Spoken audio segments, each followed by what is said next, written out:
Hello, and welcome to the North Coast Journal Preview. This is a show where we take a look at the current edition of the North Coast Journal.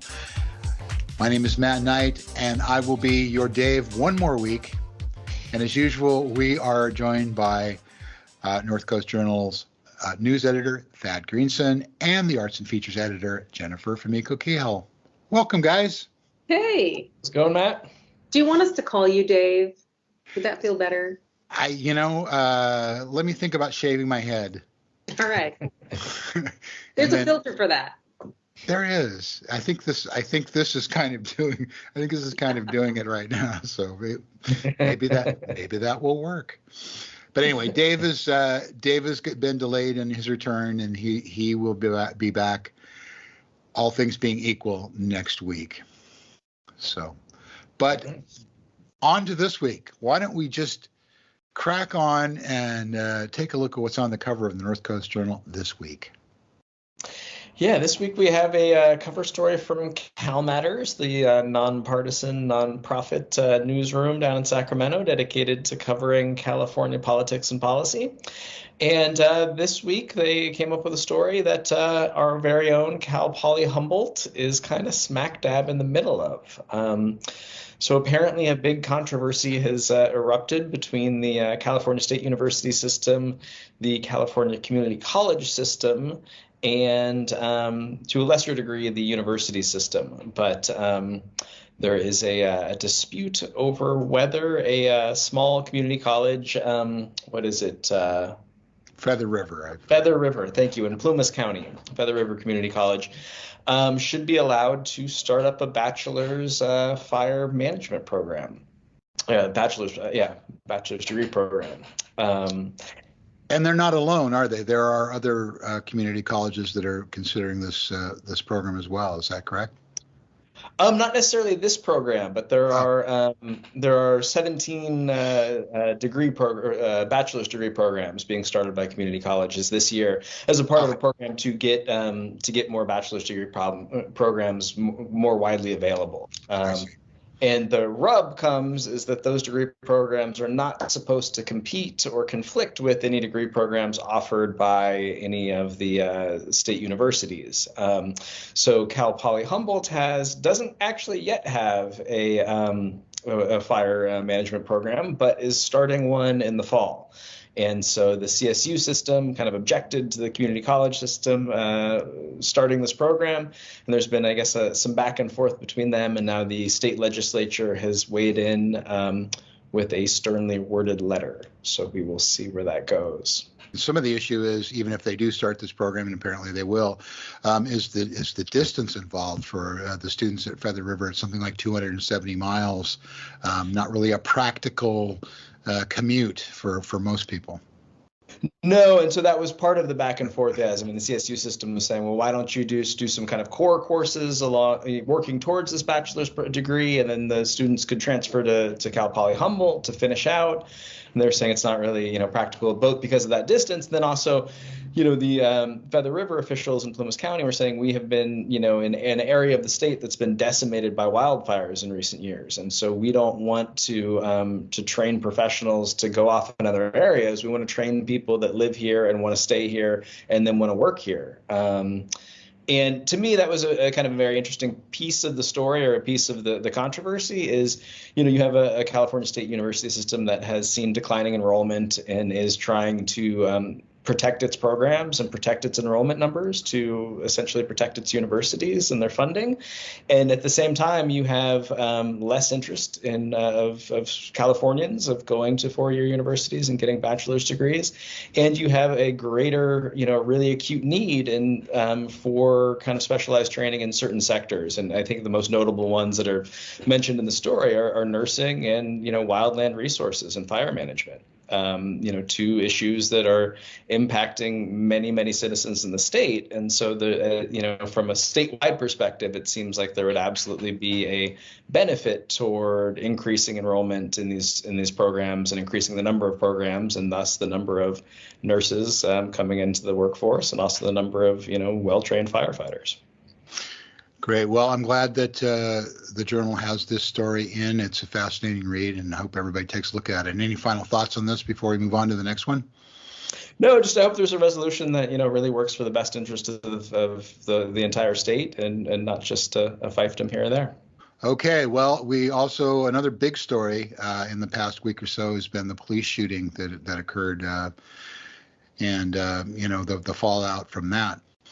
Yeah, unfortunately, not as much information as we'd hoped. We're having kind of a hard time getting additional information and details from the agencies involved. But what we know is, there was a report of an armed robbery and assault at the Bayshore Mall last Tuesday, and a deputy responding to the area then kind of entered into a pursuit with a suspect vehicle that quickly reached really high speeds around Harris Street, and led to a crash at Dolbeer and Harris that kind of immobilized the suspect vehicle, and then also hit just a car containing a family going about their daily business. And according to the sheriff's office, the two suspects in the assault and armed robbery that after the collision exited their vehicle armed with rifles and pointed them at a deputy, may have fired one round at a deputy, and a total of 3 officers returned fire. We do not know how many shots officers fired. We do not know how many times the suspects were hit. We do know that they were both shot and remain in critical but stable condition at a local hospital. So there's kind of a lot of outstanding questions. We tried to get, as I said, answers to the number of shots fired and the number of times the suspects were hit, as well as the names of the officers involved in the incident. And to date, the sheriff's office and the Eureka Police Department. The Eureka Police Department is leading kind of a multi-agency investigation into the shooting. Both agencies have declined to release that information. Also interesting to note that everybody's body cams appeared to have been off until after the incident was over. Is that a normal procedure, or is that something that happens a lot, or just it happens a coincidence? It's unfortunately something that happens a lot more frequently than we'd like, than we in the media and we proponents of transparency would like, I should say. In the sheriff's office case, they have a really cumbersome body cam system. And so rather than having kind of standalone body cams that are affixed to their uniforms, they have essentially what's an app on their smartphones that they can employ to record interactions. But whereas, equipment that is designed to be a body cam and deployed for that purpose is very user friendly, and that you can touch it once and it will start recording automatically. And most of them even have a fail safe where if you fail to touch it, you can go back after the fact and at least extract video, if not video and audio of a situation. The sheriff's office, it doesn't have any of that stuff. And so in a, quickly, developing incident, it's not entirely surprising that a deputy may have, or multiple deputies may have failed to activate their body cams. And, in my mind, it's a good argument for why the county should do what it can to fund a real body camera program that equips deputies with equipment that's really going to work in the field. Okay, well, a busy news week, and we're moving on to another story out of Arcata. Yeah, our new staff writer, Ollie Hancock, who we're very happy to have aboard. So shout out to Ollie. Hey, Ollie. Hey, Ollie. Took on looking into some social media reports that have begun circling recently. kind of appearing to report this spate of drink spikings in Arcata or of attempted druggings. Most of there was a couple instances mentioned in Eureka as well, but most of them were focused at Arcata bars and really contained reports of community members saying that they had been out and either tasted something funny in their drink in a couple of instances, or more often at some point in the evening began feeling really fuzzy and essentially unwell, unstable, and kind of a level of impairment beyond what they felt they had consumed alcohol-wise. And so we asked Ollie to look into this, and they contacted a bunch of folks from these community boards, contacted establishments, and then contacted the Arcata Police Department and North Coast Rape Crisis team. And I think one of the things that was really interesting to us in this reporting is North Coast Rape Crisis, which runs a 24-hour hotline to field reports of instances just like this, as well as rape and sexual assault. Amanda LeBlanc, the executive director there, was basically like, we haven't seen an increase in such reports, but we always receive such reports. We receive, on average, like 20 of them a month, which was kind of eye-opening to us that this is something that may be happening so prevalently in our bars and nighttime establishments up here. And it feels like some of this or a lot of this goes underreported or unreported to the police. Do you think that's a fair thing to say? Oh, absolutely, yeah. So while Amanda said that from North Coast Rape Crisis perspective, Chief Brian Ahern at the Arcata Police Department said basically, like, we haven't received I don't remember the last time we received an official report or launched an official investigation into attempted druggings or drink spikings.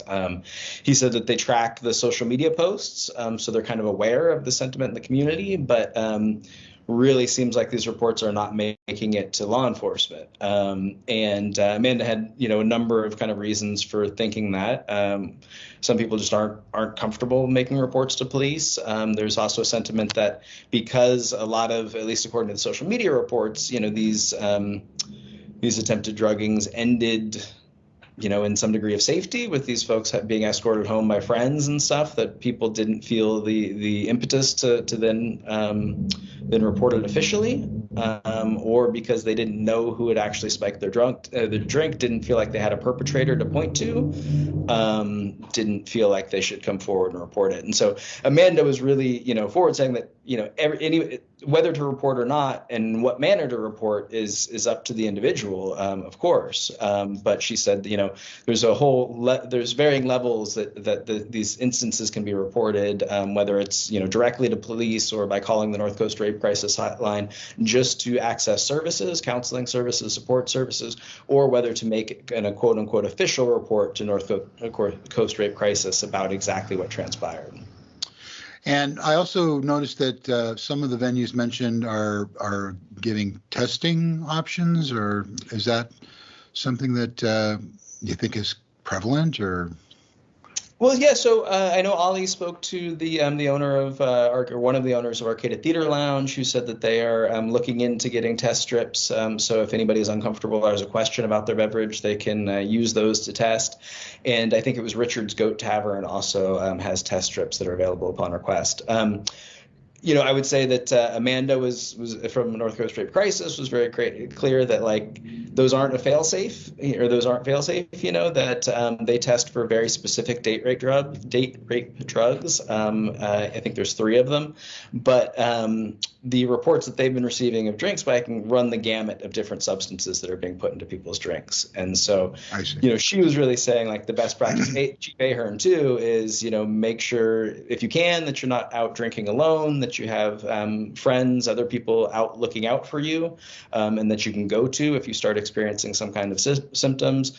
Never take a drink from somebody you don't know, never leave a drink unattended. And if you have left a drink unattended, stop drinking it, get a new drink. And I'd also just want to point out here that while Amanda was careful in kind of walking us through various preventative measures or protective measures that people can take to try to keep themselves and and the people immediately around them safe, she says, the ultimate onus is on the perpetrators in these things, that it's, she's Right. not going to scold somebody to cover their drink or to, not leave their drink. She's going to scold people to stop drugging drinks, which I think is the appropriate response to keep our eye on the ball here.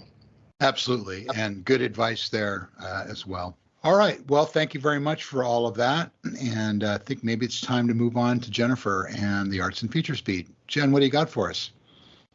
Speaking of drinks, but a lot less horrible, the Oyster Fest planning has moved to the point of discussing beer.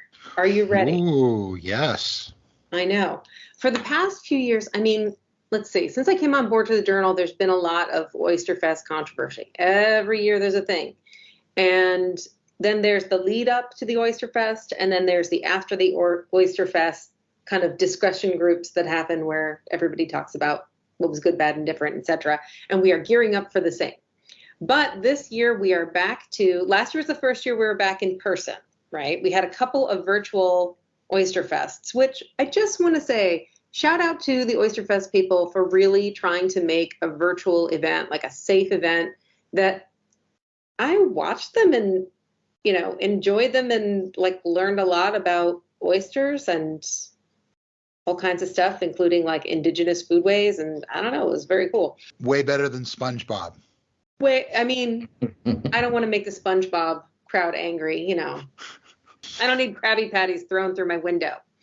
So, so I really admired what they did with a festival of this scale. They're, one of the few groups that did it during the pandemic. And last year we went back to in person on the creamery adjacent field. And that was a big packed event. And one of the big complaints about that one, despite being back in person, was that the lines for beer were crazy long. They ran out of oysters, etc. There was a lot to be overcome on a very small budget. And again, there was some controversy attached to it. Previously, they've had some beer controversy pre-pandemic. Mm-hmm.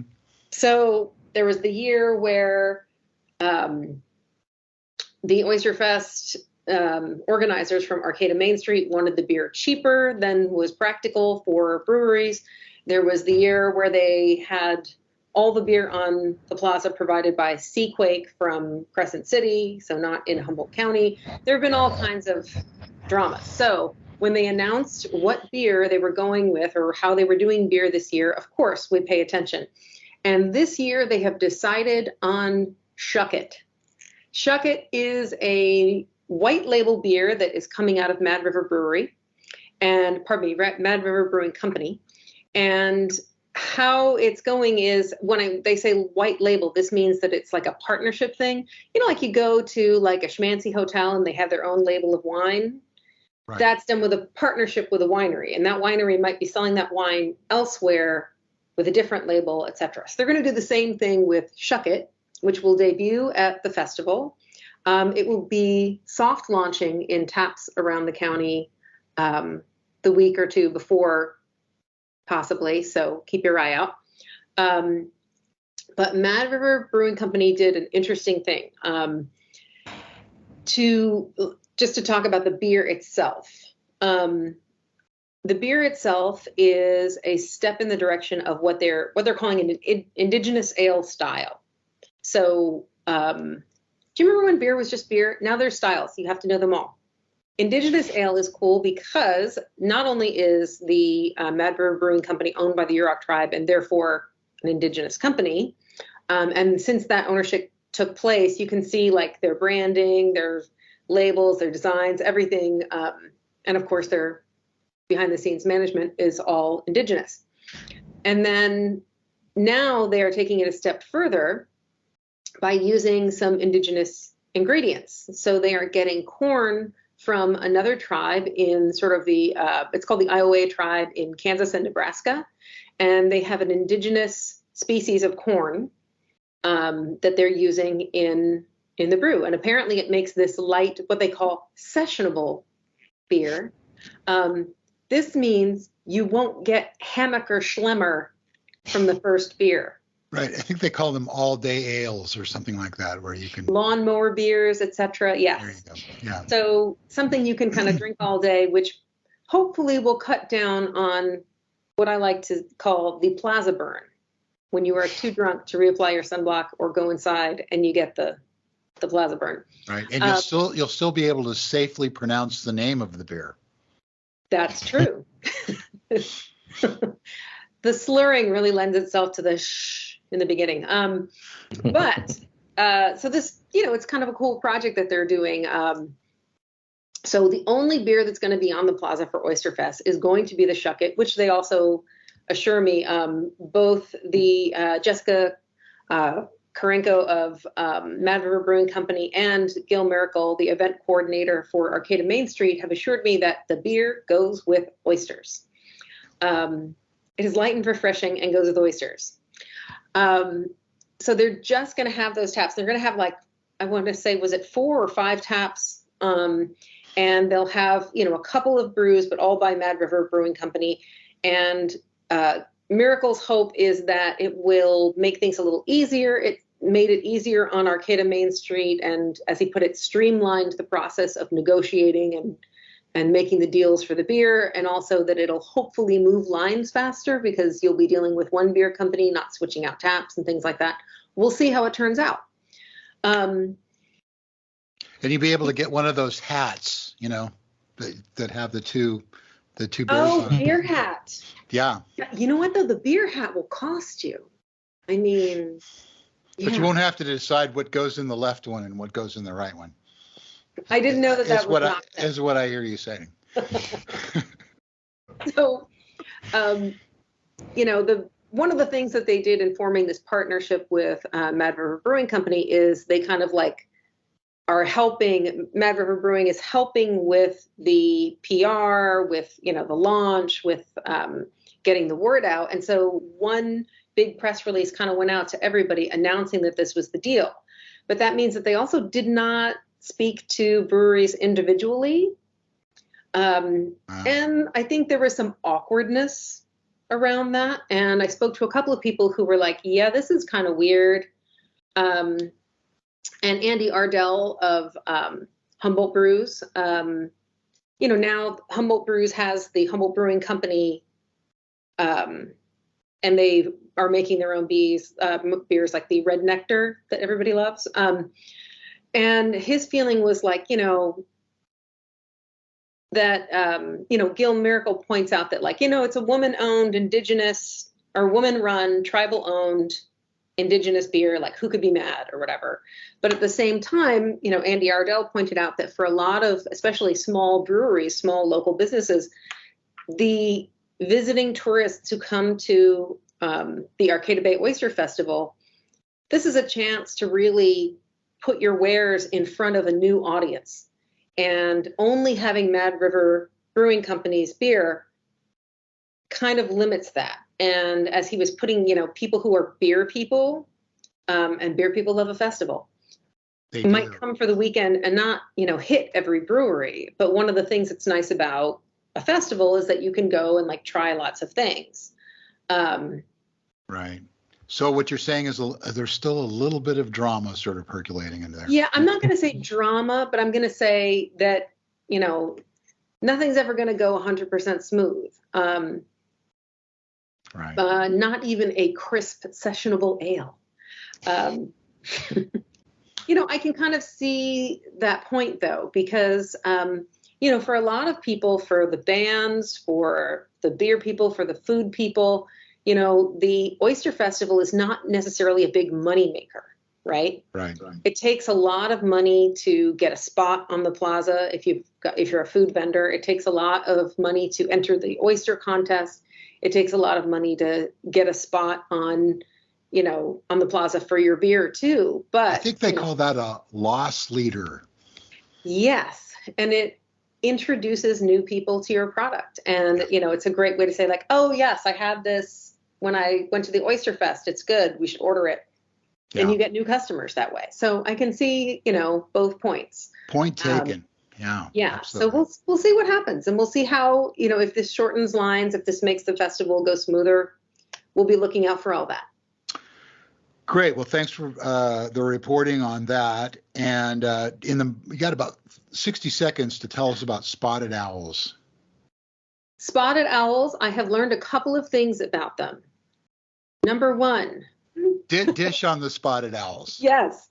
Mark Larson apparently communed with them recently. He went on a Godwit Days tour, and he got to take some great pictures of the owls swooping down for, trigger warning for rodent lovers, a mouse. That is how the Green Diamond tour leaders are able to lure them out. And it's important for Green Diamond to know where there are spotted owls because they are a threatened species and they can't be cutting down their homes.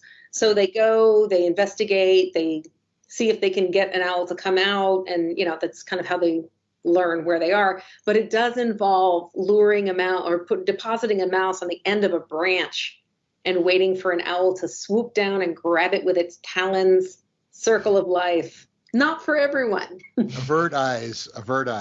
Yeah, avert your eyes. And there is some cross-species love happening between the bar owls and the spotted owls, which you'll have to read about. I found that fascinating, but you're right. You will have to check it out. Yes, it's Nandi de Fiance for birds. It's not radio ready, folks. Well, great. Well, thanks for that. Thank you, Mark, for going out and checking out the spotted owls for us. I've never seen a spotted owl. I would really love to. Maybe get a mouse and a camera. Okay. All right. Well, that's about going to do it for this week's edition of North Coast Journal Preview. The current edition of the North Coast Journal is on newsstands now. Go out, get yourself a copy, pick up copies for friends, neighbors, and people you don't even know. Hand them out on the streets. Do us all a big favor. You can also get North Coast Journal online 24/7 at northcoastjournal.com. Thad and Jennifer, thanks so much for being here, and we'll see you again next week.